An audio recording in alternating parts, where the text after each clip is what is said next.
everyone, and welcome to this week's podcast where I'm joined by Sue Revell. Sue is one of those people that I've known online probably for a few years, and every time I see something that she's doing through social media, I think, oh, that looks good. But we've never met in real life, and I don't think we've really had an opportunity to speak that much. I think Sue interviewed me when she was doing her wonderful On the Tipping Point kind of online summit a couple of years ago, but we've never really had a chat. So I know that Sue is a woman on a mission and likes to encourage others to be the same. So Sue, is that a good way to describe you? Is that how you think of yourself? Yeah, it's a really interesting, wasn't it? I would think it depends on the audience slightly how I introduce myself. So sometimes I describe myself as a personal leadership, a mindset coach. Others I'll describe myself as the founder of the Women on a Mission community, because both are really important to me. And I tend mostly to work with women on a mission because I'm on a mission too. And that's to inspire women to think, dream and be bigger in their mission to make a difference. Yeah. I love it. I love it. So tell us a bit more about the community. I know I am in that community on Facebook, and I always see great things popping up from other people. Tell us a bit more about that and what goes on there. So it's one of those things that I started without having any idea where it would go. And it's really interesting that you mentioned the virtual summit that I did with On the Tipping Point with that was our podcast at the time with my co-host Sue Revell, and who, of course, you interviewed Sherry recently. Yes, she was on a couple of weeks ago. Your listeners will know Sherry.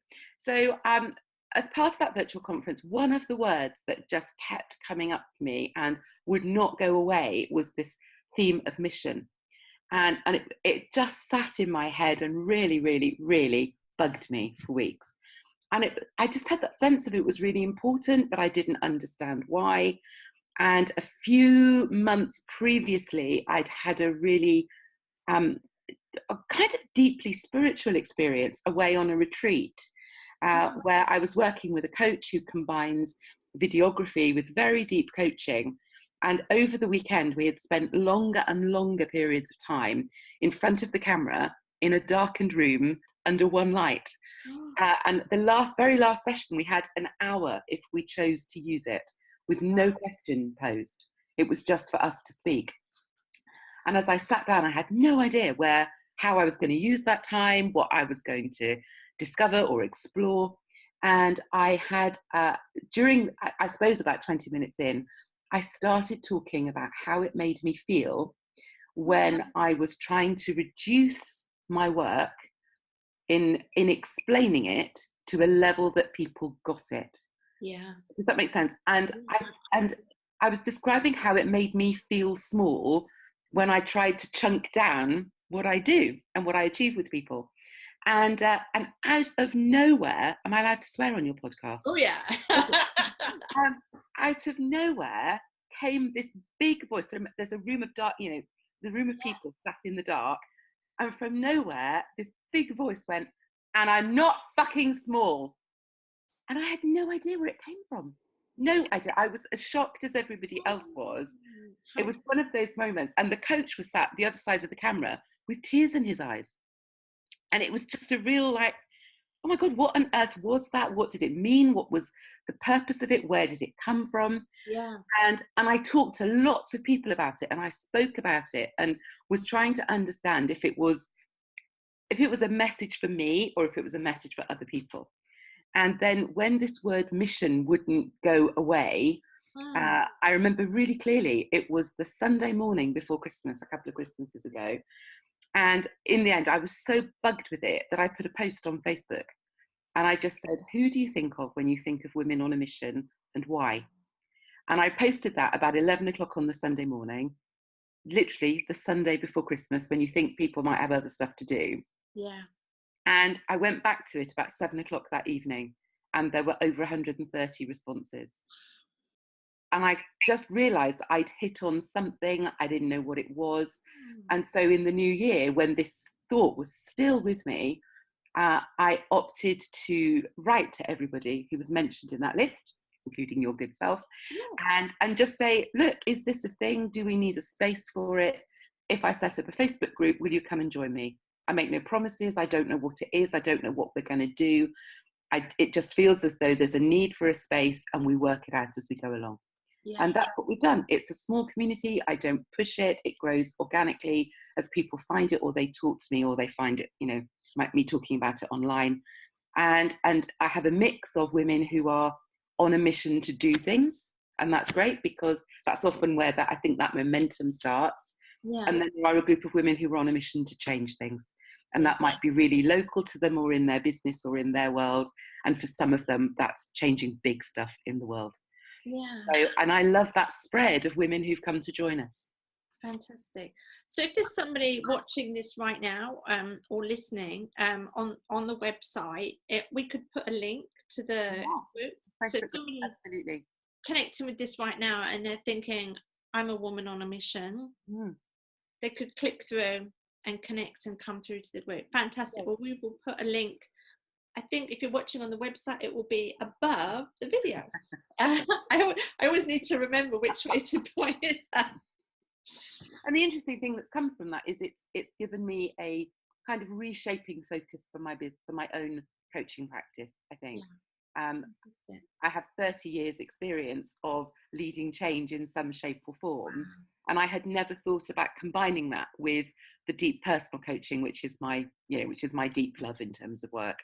So being able to combine the experience of both and help people with their planning, or their thinking around the resources that they need, the people that they want to work with.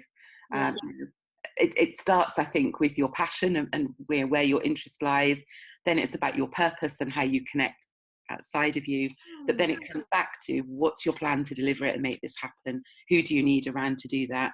And then who do you need to be, which takes it back to the piece that I think is is the piece that I love to add to it. Who do you need to be to deliver this in the way and to lead the change that you want to make? Definitely. So those are the kind of 5 pillars of it. Yeah, I mean, to me, the mindset behind anything like that is absolutely crucial, isn't it? Self-sabotage is so easy in so many different ways. We all do it. So what are some of the problems maybe you see coming up for people, Sue? I think, the biggest one is, and I think if I had a legacy, it would be that no woman will ever utter the words, I'm just little old me, ever again. That's usually where it starts. I'm just little old me, what difference can I make? Or somebody has the confidence to get started, but they don't know how to put the plan together. Maybe they have the resources, it's their passion project, they've got the money, or their business brings in the money, or they have an investor. But actually, how do you put a detailed project plan together that supports you in delivering it, rather than makes you a slave or to a piece of paper or an online program? So I think that's really important. Right the way through to, how do I find the people to work with? How do I find the time? But I think most of us start with that. Am I good enough? Do I know enough? Am I big enough? Am I connected enough? There's a whole load of enoughness, I think, in starting something that, something that you describe as a mission is big, it's powerful. It's, even if it's a small mission, it's still deeply important to you. So those questions can be real stumbling blocks to getting started. And yet, on the flip side, one of the things that the group has taught me, working with the Women on a Mission community, every so often I'll find a way to help us co-create something. And one of the first things I did was to ask everybody for their definition of mission. And the one that always stands out for me, partly because everybody always says, you can't say that, it's grammatically incorrect. And it's like, I won't, and I love good grammar, but I won't change this, because I think it gets to the very heart of what mission is. And it was when it was described as that thing I can't not do. And so all of those things that will hold us back at some level will disappear if we give some focus to them and work our way through them. Because if it is truly that thing you can't not do, then nothing's going to get in your way. You just have to be prepared to put the time and the effort in to to improve mindset. And I think it's interesting because I always describe myself as a mindset coach. I've done a lot of work around coaching and NLP and other personal development stuff. But I think when it gets to mission, it's actually deeper than that. If mindset is about our thinking and how we expand our thinking and therefore our growth, then I think there's a level at which it becomes about heart set, which is our beliefs and values and how they influence our thinking. And at the deepest point, I think it's actually about our soul set. And that's where we add in our identity and our purpose. And that's what makes it the thing we can't not do, because it's who we are. It's what we're here to deliver. Like it or not, we can resist it as long as we choose. But in the end, it's what we're here to deliver. That so resonates with me. I think I'm so much like that with fire walking and the fire, Of course, yeah. It's like a flame inside me. And I think that everybody should fire walk regularly, not just like, oh, I've done that kind of idea. And it is a real passion and a real drive for me to go, right, I'm going to get this in front of people and get them doing it. And sometimes it does feel impossible, when you're thinking, oh, how can I get this in front of the right people? How can I have the right people to support me to make it happen? But when it is that inner drive, you find a way. And that's what I love when I hear you talk about fire walking, because it's not actually my thing. It's not something I've yet felt I must do. Okay. But you challenge me, because when you talk about it, it comes from a much deeper place in terms of the benefits, what you achieve through doing it, what you conquer through doing it, as opposed to some of the places where we see these types of grander activities advertised and promoted. And they're part of some grandiose event. And for me, making that step, taking the walk, whatever it is, glass fire, whatever that experience is for you, it's so much deeper than an event. It's all about who you are and how you're showing up right now. Absolutely. But I still do the fire walks at the like grandiose events and stuff like that, because I know there will be some people that will come along and they will think there's got to be more to this than that. Yes. And that's what I think you bring. Yeah, exactly. There will be some people that will seek me out afterwards and go, what's next? Kind of idea. And I think that's really comes into your thing of mission really nicely as well. Those people that are thinking that there's something more, but they're not quite sure what it is yet. Yes, that's exactly it. And when I try and think about, I don't know, all the stuff that you're setting up when you're looking at a new project or a new business, when you kind of get stuck into, what's the logo and the tagline and all that stuff that would stop us doing anything very often. And I resisted for ages having a heart as part of it. And I kept coming back to this picture of hearts, because I think, that's the difference between a mission and a change project. When I've led change in organizations, yes, I had to have a passion about it to do it well, but actually that's about what I need in order to function well, as opposed to what other people needed from me. So long as I delivered, how I did that was generally up to me. But I think when it's something about our mission and our passion, it has to have heart and soul. It's not just enough to manage our thinking. It's who we are, and that for me is what makes it so important to symbolize the heart, the very heart of us, as part of that message around mission. That's quite hard to say. Mission. I love that. I love that.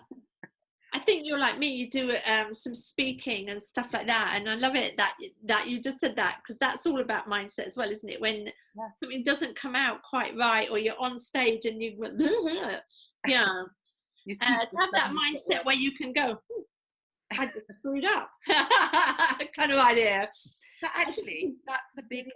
For me, that was one of the huge lessons around mindset. When I think so often it gets swallowed up in the piece around you, do you have a fixed or a growth mindset, and Yeah. what that means. And that's hugely valuable. That's a really great piece of work that's taught us so much. But there are also some of the really small things that I learned around mindset through use of language, rather than just thinking. And I think, talking about, I love it, and you demonstrated what I did there right back to me. It was, and then you immediately said you notice you do it. And learning to notice what I do or what other people do without placing any judgment to it is a huge part of mindset, and mastering our mental monkeys, to be able to go, I did that thing again where my teeth don't really quite work, and Lottie was watching, and oh my God, her viewers could be watching. That could have been a real pause in it. And now I go, oh, did that thing again. It's gone. Exactly. So I think that's a really key thing to mindset, and probably achieving your mission as well, or continuing that journey of your mission, because I'm not sure if we ever really get to that point of full attainment. I think that's a really good point. Yeah. But surrounding yourself with the people that will be that voice in the back of your head and will challenge you and observe you and your behaviors and your beliefs, has been really crucial for me, to have people that will sit there and go, what kind of belief is that? What can, that's like, damn, I've just done it again. Kind of idea. Yeah, spotting those patterns and being really light touch about them is the thing that stops us getting entrenched in the thing, in the thing that's holding us back very often. So noticing became a really key word in understanding my mindset. And the other was getting out of that place where everything's right or wrong and just looking at, is this useful? Those are the two words that I think changed everything for me in terms of understanding the importance of mindset.